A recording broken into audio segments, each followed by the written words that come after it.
Polar Grit-X. Salut à tous, comme promis, petite vidéo cette semaine sur la Polar Grit-X, la nouvelle montre outdoor de Polar. Comme vous le voyez, je suis dans un cadre que je qualifierais de correct, tout juste correct. Plein cœur des Aravis, la pointe percée, pied de la pointe percée, puis derrière moi les Bauges tout au fond, la tournette, tout ça, enfin bon, classique mais toujours sympa. Pourquoi je suis là? Là j'ai les petits yeux, hein. Je viens de passer la nuit en montagne sans dormir à suivre Vincent Viette et toute la troupe qui l'accompagne pour son projet Ancham.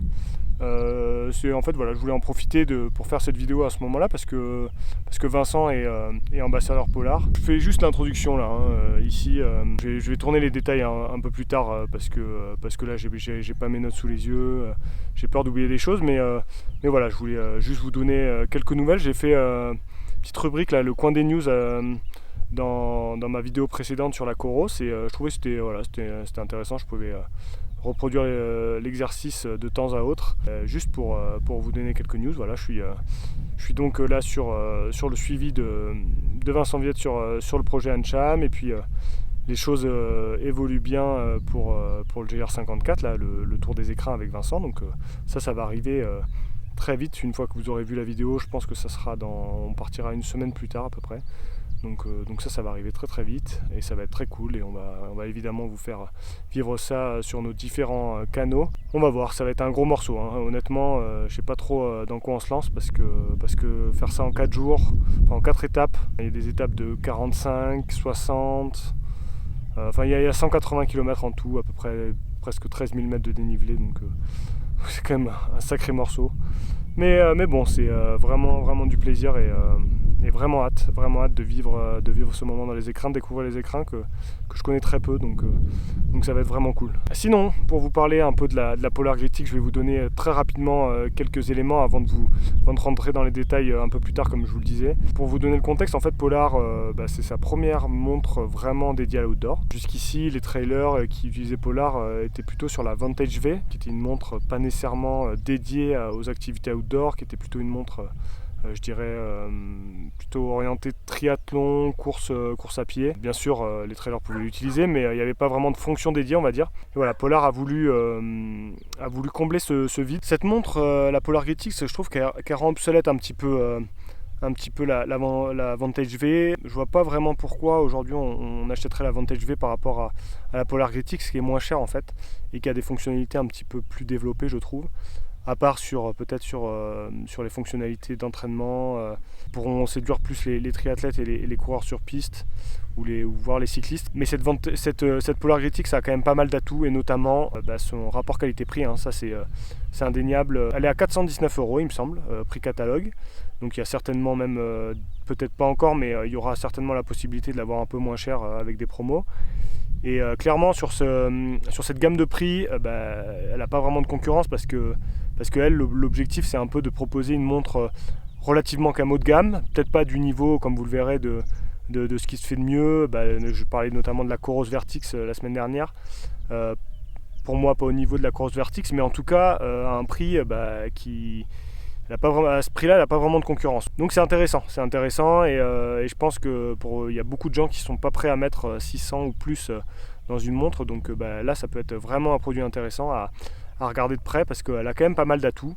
Elle a aussi des défauts, hein. Moi je trouve qu'elle a encore des défauts que je trouvais à la Vantage V, que j'avais testé, qui sont toujours un peu présents.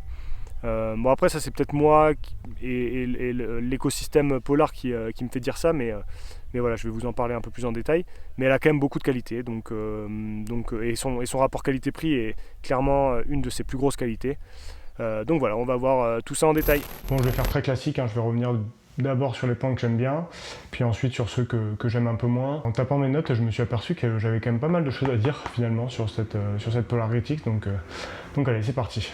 Alors le premier point positif, je trouve, sur cette Polar Grit-X, j'en ai parlé en introduction, c'est évidemment le prix. 429 € prix catalogue, je pense qu'on va la trouver un peu moins chère assez rapidement. Quand on regarde un peu le marché aujourd'hui, c'est simple, hein. Il y a Garmin qui est tout en haut en termes de prix avec la Fenix 6, le modèle le moins cher est à 600 € et puis après ça monte jusqu'à plus de 900 €. Suunto, 600 € aussi sur la Suunto 9 Baro. Et puis après il y a une version encore plus chère avec un écran de meilleure qualité. Coros, la Vertix est également à 600 €. Il y a l'Apex Pro là, qui est la dernière de chez Vertix, qui est à 499 €, donc aussi plus cher. Donc en fait voilà, quand on regarde un peu l'état du marché, en fait cette Polargritix elle a un prix assez agressif. Ça c'est quand même une qualité parce que je pense que ça va séduire pas mal de monde qui sont pas prêts à mettre 600 € dans une montre. Deuxième point positif je trouve, c'est l'autonomie. Pas sur l'autonomie d'une Coros Vertix comme je le présentais la semaine dernière, mais Polar passe un cap avec cette Polargritix. Jusqu'ici la Vantage V, il me semble qu'elle était à 25 heures d'autonomie maximum avec toutes les options activées. Là, celle-ci, on passe à 40 heures, donc bien plus adaptée aux pratiquants d'outdoor, notamment aux pratiquants d'ultra, que ce soit trail ou cyclisme. Mais c'est vrai qu'on va dire avec 40 heures, on couvre quasiment toutes les situations. Maintenant, j'ai quelques petites réserves sur l'autonomie tout de même, parce qu'ils ils annoncent un mode ultra à 100 heures, mais bon, la précision n'est pas suffisante pour être réellement utilisée, en tout cas en course. Contrairement à Suunto par exemple, qui a un algorithme qui est très performant et qui permet même avec une précision GPS moindre d'avoir des données relativement fiables, ou même Coros qui a un mode ultra max qui est assez précis. Là c'est pas le cas avec cette Polar, donc voilà. Mais bon, en tout cas 40 heures déjà on a ce qu'il faut. Après j'aimerais m'attarder un peu sur quelques fonctionnalités que j'aime particulièrement sur cette Polargritix, et c'est une de ses qualités je trouve, c'est qu'elle propose pas mal de fonctionnalités assez innovantes, et donc ça peut plaire à pas mal de monde, et moi ça m'a plu en tout cas, même si je dirais pas que c'est quelque chose qui me ferait nécessairement acheter une montre. Une fois qu'on les a, on est content de les avoir. Un truc tout bête, parmi les petits détails que j'aime bien sur cette Polargritix, vous voyez là, c'est la météo. Ça donne la météo directement, on peut voir la météo directement sous 3 heures. Et puis en allant un peu plus dans le menu, on peut voir même sur toute la journée. C'est quelque chose d'un peu bête parce qu'on se dit, la météo, on regarde en avance, etc. Mais en réalité, d'un coup d'œil comme ça, de savoir si on peut sortir et que dans les 3 heures, on va pas se prendre la pluie, je trouve que c'est super intéressant en fait. C'est un tout petit truc qui est vraiment cool. Donc non, ça c'est un petit détail qui vaut le coup. Après le petit détail là sur la météo, je vais parler de choses un peu plus importantes. Il y a le Hill Splitter d'abord. Donc ça c'est une fonction qui permet en fait de détecter automatiquement les côtes et les descentes que vous faites pendant votre sortie. Ça peut être un super indicateur pour voir un petit peu où vous en êtes. Par exemple, vous savez que vous avez monté 5 km, tant de dénivelé en tant de temps, et puis que là vous attaquez une descente, c'est intéressant. C'est intéressant pendant la sortie, mais c'est intéressant aussi après la sortie pour analyser son parcours et puis ses temps de référence. Ça peut être pas mal. En course, ça peut permettre un peu de gérer. Par exemple, on voit qu'on a monté la première côte de la course un peu trop rapidement par rapport à ce qu'on imaginait. On va peut-être pouvoir gérer ensuite. Ça va pas aussi loin que ce que propose Klim Pro de Garmin, qui est vraiment un truc ultime pour moi, mais je vous en parlerai un jour quand je parlerai de montre Garmin. Mais en tout cas, c'est quand même une fonction intéressante, je trouve.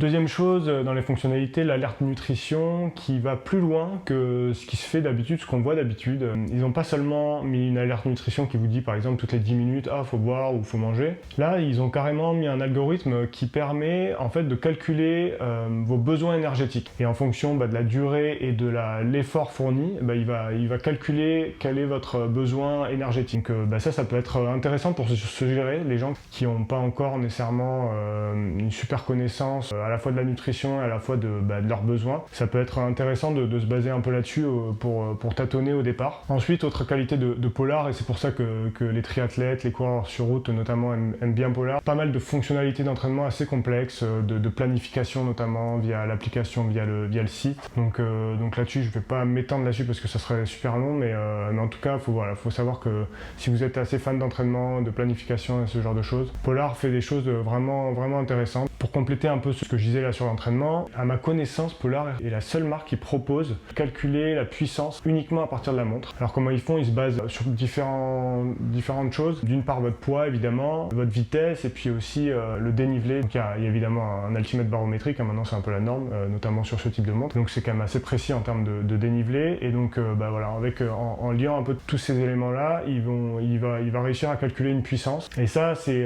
une donnée, les cyclistes connaissent très bien ça, ils travaille beaucoup à la puissance. C'est une donnée super intéressante pour s'entraîner.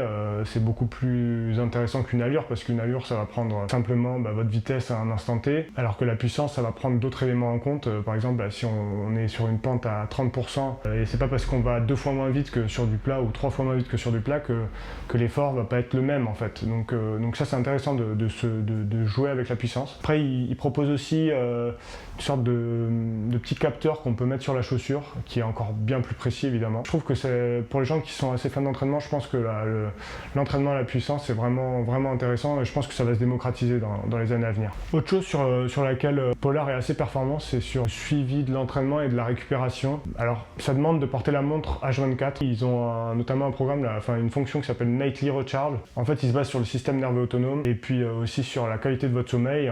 Ils font un petit mélange de tout ça, et puis ils voient comment vous avez récupéré. Et donc, pour se gérer, ça c'est super important, éviter les blessures. Et enfin, dernière fonctionnalité que j'aime bien, que j'ai découverte, c'est le Turn by Turn qui propose sur le suivi d'itinéraire. Donc je trouve que c'est intéressant en vélo, notamment parce que ça vous permet d'anticiper, même d'un point de vue sécuritaire, je trouve que c'est bien de pouvoir un peu anticiper en vélo. En course à pied, ça a peut-être un peu moins d'intérêt, mais en vélo, c'est plutôt intéressant. Maintenant que j'ai parlé un peu des fonctionnalités, très rapidement sur le capteur optique. Comme je le disais dans ma vidéo sur Coro, je trouve que c'est une technologie qui n'est pas encore super au point, quelles que soient les marques. En tout cas, si vous cherchez un capteur optique relativement fiable, je pense que c'est Polar qui propose aujourd'hui celui le plus fiable, en tout cas de ceux que j'ai testés. Donc ça, c'est intéressant, notamment parce qu'ils ont pas mal de fonctionnalités qui sont liées à la fréquence cardiaque. Enfin, dernier point positif, c'est vrai que c'est un point que j'aborde rarement, pour ne pas dire jamais. Je trouve cette montre plutôt très jolie, plutôt très réussie, très légère, 64 grammes. Donc ça, c'est une montre qui est parfaite, je pense, pour porter tous les jours, et on n'a pas honte de porter au-delà de nos simples sorties. Et voilà, je trouve que c'est quand même un point, en fait, je m'aperçois que c'est un point qui a de l'importance pour pas mal de monde. C'est vrai que moi, j'y consacre assez peu d'importance, mais ouais, je trouve qu'en tout cas, elle est plutôt réussie, et ça fait jamais de mal d'avoir une belle montre au poignet. Alors maintenant, quelques points que j'aime un peu moins sur cette Polar Grit X. Je trouve pas que ce soit la montre la plus ergonomique du marché. Moi, que je vous disais sur la Coros notamment, j'aimais bien la simplicité d'utilisation, le fait qu'il y a 3 boutons, un bouton principal, on navigue facilement dans le menu, on s'y perd pas. Là, c'est un peu le contraire, je trouve, sur cette Polar Grit X, et c'était un peu un reproche que je faisais déjà à la Vantage V. Déjà, il y a 5 boutons, on se perd un peu parfois, quel bouton sert à quelle action. Le bouton qui est utilisé pour mettre sur pause ou pour arrêter l'activité, je le trouve pas super bien placé, là en bas à gauche. C'est pas le même bouton pour relancer l'activité. Il y a des petites choses comme ça que je trouve qui sont pas super ergonomiques. Ensuite, autre point où j'aurais quelques reproches à faire à Polar, c'est sur le suivi d'itinéraire. La première chose, c'est qu'il propose pas de profil quand on suit une trace. On a le suivi de la trace, bien sûr, on peut avoir éventuellement le turn by turn, j'y reviendrai là juste après, mais on n'a pas le profil. Alors que ça, je pense que c'est quelque chose aujourd'hui d'essentiel, en tout cas pour moi c'est essentiel de savoir où j'en suis en termes de profil, si je suis dans quel niveau je suis dans la montée, qu'est-ce qu'il me reste à faire, qu'est-ce qui m'attend encore sur le parcours. Ça, je trouve que c'est super important, donc voilà, ça c'est un petit défaut selon moi. Deuxième défaut de suivi d'itinéraire, je trouve, c'est que Polar a fait un partenariat avec Komoot, qui est un service de concepteur d'itinéraire. Si on importe des traces réalisées sur Komoot, on a le turn by turn dont je vous parlais tout à l'heure. Par contre, si on importe des traces faites avec d'autres concepteurs d'itinéraire, vous savez que moi j'utilise Strava notamment, là on l'a pas, donc ça je trouve que c'est un peu dommage. Komoot, il faut savoir aussi que c'est un service qui est pas c'est gratuit, vous avez une carte gratuite en fait autour de chez vous, et puis après en fait vous êtes obligé d'acheter des cartes, donc voilà, faut le savoir. Enfin, dernier point, je vous disais que j'allais revenir sur l'autonomie. En fait, globalement l'autonomie est plutôt très bien. Maintenant, comme c'est une montre qui a quand même pas mal de fonctions connectées, certes on va avoir 40 heures si on fait une activité, elle est chargée à 100%, on peut lancer une activité et là on va avoir 40 heures, mais je trouve qu'elle va se décharger assez vite entre les sorties, plus vite comparativement aux autres montres des autres marques, parce qu'il y a toutes ces fonctionnalités connectées. Donc en fait c'est assez logique, parce que ce qui fait qu'on va devoir la recharger quand même plus régulièrement. Donc pour conclure, est-ce que c'est un bon choix cette Polar Grit X? Alors déjà, si vous êtes dans l'écosystème Polar, c'est clairement aujourd'hui pour moi la meilleure montre, d'autant qu'elle est moins chère que la Vantage V qui est à 499 €. Donc là-dessus, pas de doute, si vous devez acheter une montre chez Polar aujourd'hui, je pense que c'est vraiment le bon choix. Et ensuite, par rapport au reste du marché, clairement, le rapport qualité-prix est vraiment bon. Pour des gens qui veulent vraiment commencer à avoir une montre qui a des vraies fonctionnalités intéressantes, une autonomie vraiment qui peut couvrir quasi tout le spectre des activités, franchement, c'est un super choix. Je pense que c'est une très bonne montre. Elle a des défauts, moi je trouve. Elle a aussi pas mal de qualité. Pour ce prix-là, aujourd'hui, c'est vrai que c'est intéressant. Vraiment, moi je trouve c'est intéressant et je suis content que Polar arrive aussi sur ce marché-là de l'outdoor et voilà, on va suivre ça avec intérêt. Voilà, c'était le test de la Polar Grit X. On se retrouve très vite pour d'autres vidéos. Allez, ciao à tous.